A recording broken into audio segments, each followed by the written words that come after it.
Okay, so now we move on to a brand new section of the Kitzur Shulchan Aruch. We learned about if a person is now ready to eat, he's sitting down, that he has a meal, and before the meal, he wants to eat before the meal. Now, if you've been around for a little while, you may have heard me say on many an occasion that for a person to have designated times to eat resolves a lot of problems, both from a health perspective, but also from a halachic perspective. If you're just kind of a snacker and you like to eat on the go and you just grab a few peanuts or almonds or dried mango as you're getting in your car and out of your car and as you go about things, then you're going to run into a lot of halachic issues. You'll run into issues regarding brachas.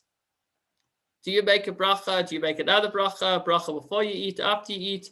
You run it. Also, one should only eat while sitting. That's a preference, to only eat while sitting. So if you're eating on the go, then you run into issues with that. Another halacha we'll learn about soon is if you're eating while you're walking. So you make a bracha. So let's say you grab a few peanuts in your hand and you make the bracha while you're walking, and then you put it into your mouth and you chew and you swallow. Okay. If by the time you swallowed your food, you've taken more than 4 steps, you've moved for more than 4 amos, then actually the bracha that you made is ineffective. And you'd have to go ahead and make another bracha.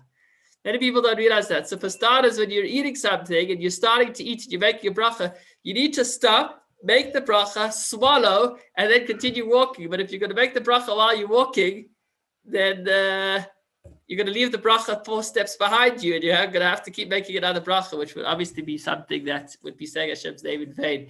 So there are many issues that come up. I forgot other issues as well.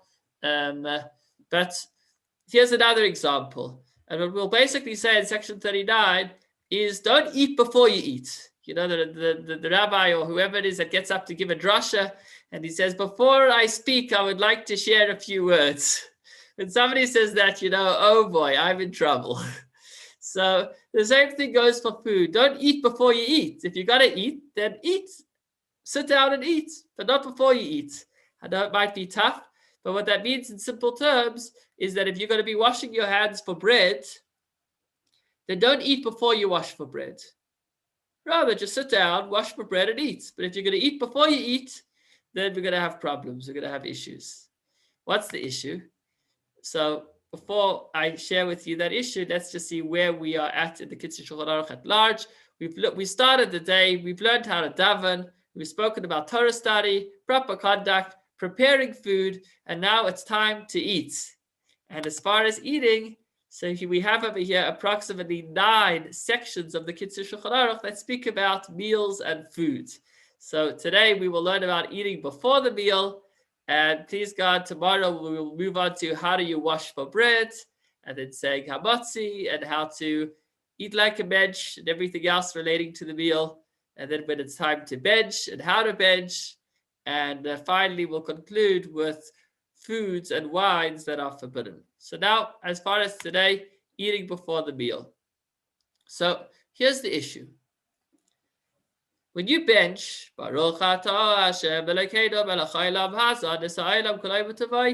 that benching covers pretty much anything you've eaten. Not pretty much. When you bench, it covers everything that you've eaten. But when you bench, it only covers what you've eaten during the meal.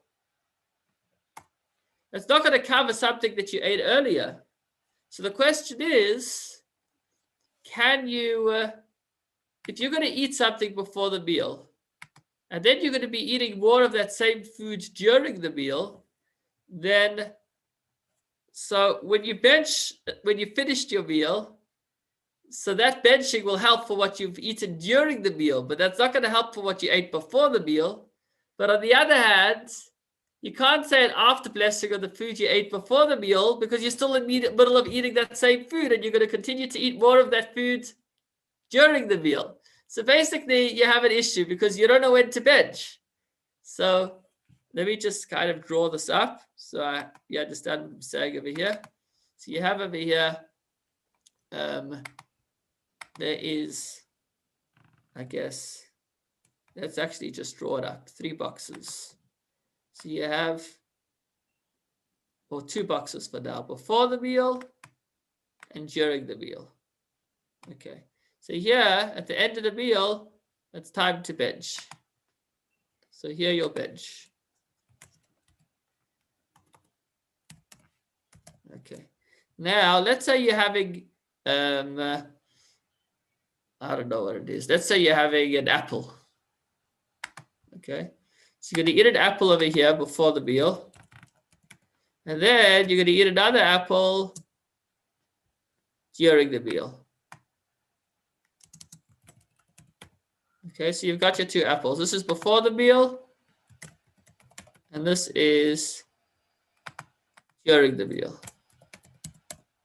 Okay. So now when do you say the after blessing of the apple?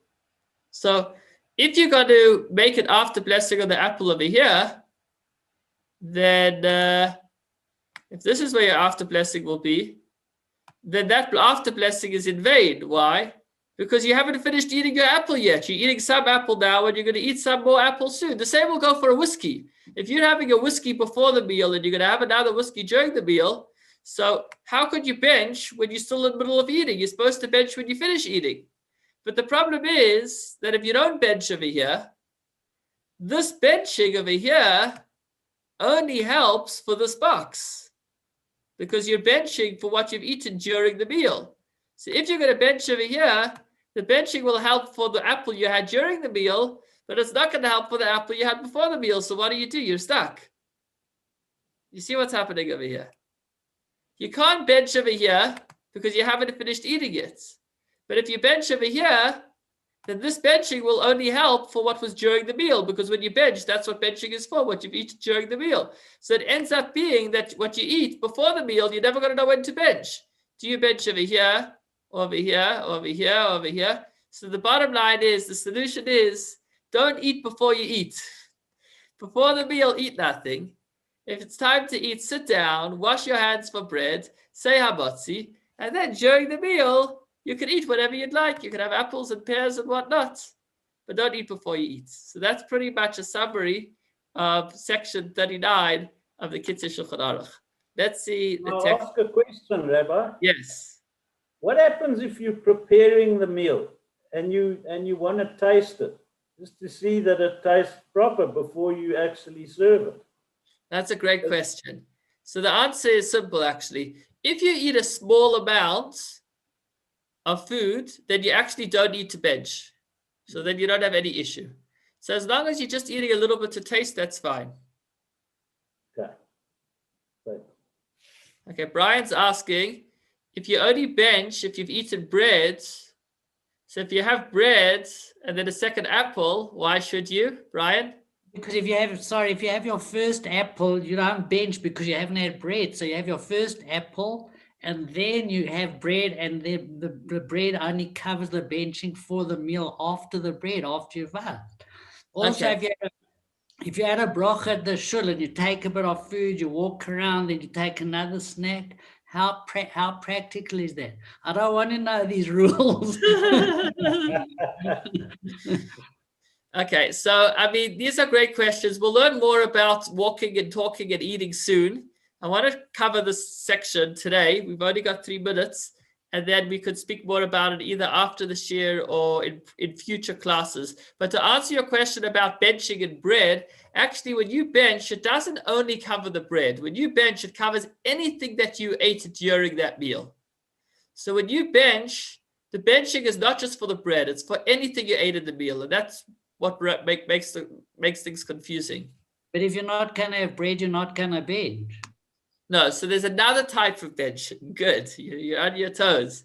There's another type of benching which isn't for bread, but it's a small section that you say after eating other foods. So there's 2 other smaller abbreviated benchings which are said on other foods. Either on, you say, Borei de Fashot, it's called, if you have like chocolate or meat or fish.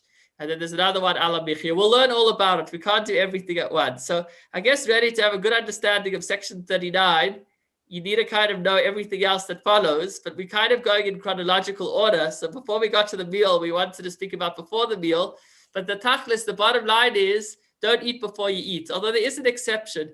If when you're eating before you're eating, it's in order to open up your stomach for the meal, So if you're having a cup of wine in order to get an appetite for the food that will follow, then when you bench on the meal, it will also cover what you've eaten before the meal, because what you ate before you washed was already leading up to the meal. Now, what I just mentioned now is actually, there's different opinions about that up until today. If you ask different rabbis, you'll get different answers, but that's what I'm telling you. If you're asking me, I'm saying that don't eat anything before a meal, but if you're eating something that is giving you an appetite for the meal, then that wouldn't be a problem. So let's see the text inside in the remaining minutes that we have.